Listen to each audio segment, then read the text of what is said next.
freedom. Freedom. They have no idea. They don't know. Unless you've had it taken from you before, Hmm. how can you really appreciate it? I never.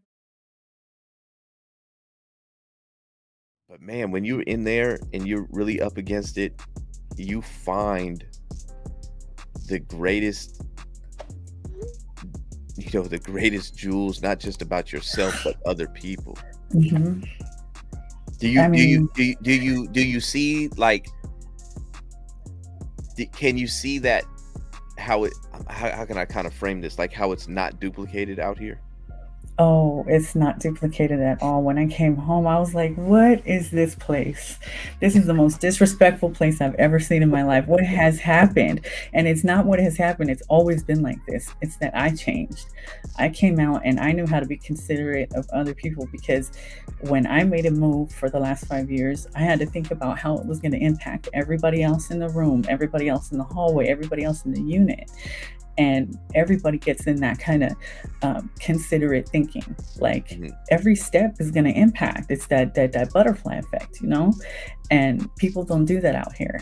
They just step on my toes, they push me, they're loud in my ear, they're up behind me, all real close, they're tailgating me. It's all kind of steps that people are moving so quickly and with nothing else in mind except for themselves. It's not the same. And that's one of the things I really push when women are coming home. I tell them, people think I'm crazy when I'm explaining these things, but I'm telling them, hey, you got to get ready because it ain't like in there out here.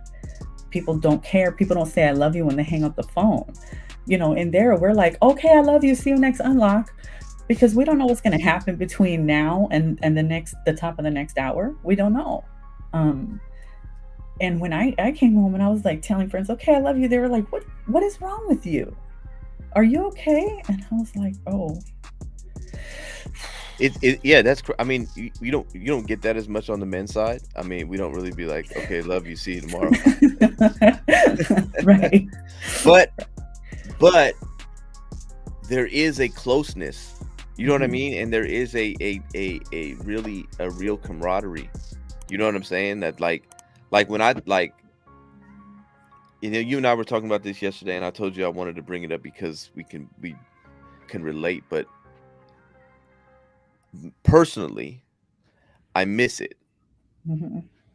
Do you? I mean, do you kind of? I, I missed it so much. I was so lonely when I first came home. I mean, when you haven't been alone for so many years, not even for 1 second. Mhm. Um, not for 1 second. It's always been somebody there.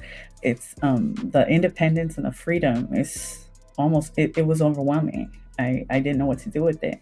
And I didn't know who to talk to. And when I would talk to like my family members or my free world friends, they didn't get it, and it started putting a big strain on our relationships because I wanted them to understand, but then I started to see that I can't force them to understand where I'm coming from because they haven't lived that experience, and I don't necessarily want them to have lived that experience. But who I can depend on are the people who have been where I've been, and I made a like a private Facebook group because I wanted a place to be able to talk without feeling like an idiot. Mhm. And I mean, right now there's 1,300 women, formerly incarcerated women in there, and um, it's like a, I don't want to say it's like a virtual main yard, but it's it's a place where you can say what you got to say, and there's people in there that will relate, and you don't feel like an alien. Yeah. Um, but it was very very lonely. I just wanted that connection. I wanted like I wanted to talk to my bunkie. I wanted to say how my day was. I wanted to discuss some deep issues or feelings that I was having, and there wasn't anybody I could do that with out here. Yeah. It's things out here move so fast. You know what I Mm, mean? Like everything, there's no time for reflection, and then you deal with people that have never had to reflect on anything. They've never had to be able to look at themselves and say, okay, how does that look? You know what I mean? And it's almost like, you know, you're around people where you're like, how do you not see this? How do you not see that? How do you not understand? this, or how is that doesn't make sense? You know what I mean? Like, so Mhm. I'm, you know, everybody used to tell me, like, when you come home, you're going to be a step ahead of everybody. And I think that's just from being able to reflect on myself so much. And you said the main thing earlier when you said, they showed you how to be accountable. They showed you how to, you know, make that you're here by your choices. And Mhm. that's to have those people, man, like, and it's rough. You know what I mean? It's like, Mhm. it's not, It hurts. It's like, yeah. "Oh, are you kidding me? I'm not a victim. I'm not a victim. I have a victim. I got here because I had plenty of opportunities to not do what I did. Like, and I had to have like a bunch of lifers really sit down and help me understand, like, hey, you got to be responsible for the steps that you take and the moves that you make, Amie. You can't cry and pretend like you didn't know, because you know, and you're smart. You're way smart. Come on now. But I had to be told that every single day by multiple people. Um, Maybe because my skull is so thick, I don't know, but it's something that I really needed to have driven home constantly. And I'm so blessed by it. I'm so thankful for it. I mean, I'm so thankful that when I got my ducat, I felt so terrible. I didn't even want it because I felt so unworthy of that parole ducat. I, Hmm. I I mean, they were calling me like Ichikawa because I didn't want. I had to say bye. I had to talk to people. I had to give the rest of my stuff away. They had to like drag me out. And when I stepped out of the gate, I just wept because I felt so undeserving. There were just so many other women who worked so hard and done so much less than I had done to get a life sentence. That whole guilt thing really started to play a part. Um, Yeah. It's, you know, I don't, I, it makes you not take it for granted out here. You know what I mean? Like, everything that you have, I mean, Freedom. freedom. They have no idea. They don't know. Unless you've had it taken from you before, Hmm. how can you really appreciate it?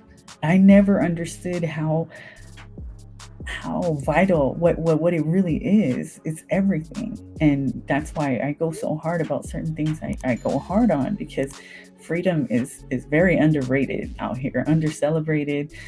People just don't know. Oh man, there's that saying that says, you know, hard times create strong men create good times create weak men, and weak men create hard times. And I really just feel like we're in the good times creating weak men and just weak people. You know what I mean? It's not just Mhm. men, but we shy away from the struggle. And the greatest joy and the greatest, sense of completion I've ever felt in my life came in some of the harshest conditions. And, you know, I think that our society is we've been so coddled.